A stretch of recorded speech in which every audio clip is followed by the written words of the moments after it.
जेना सरकारी उच्च विद्यालय शिक्षालय पढ़ुची वर्तमान लोक मानकर आवश्यकता और अर्थनीति को आधार कर सरकार केतक योजना प्रणयन करछन्ती। से योजना मध्यरु गोपालन एक योजना अटे। गाँ गाँव लोक मैंने अत्यधिक परिमाण में गाई आदि पालुचंती। से गाई ठारू उपयुक्त परिमाण में खाद्य पाउचंती एवं खत पाउचंती। वर्ज्य वस्तु खत प्रस्तुत करछन्ती।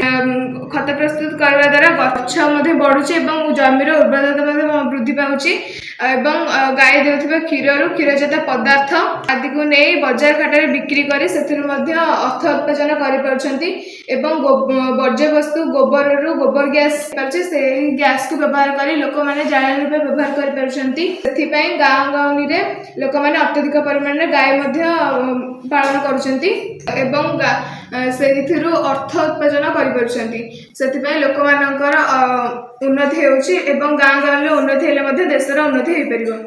गाँ गाँव में उन्नति हेले देशर उन्नति एवं देशर उन्नति हेले विकसित भारत हो पार।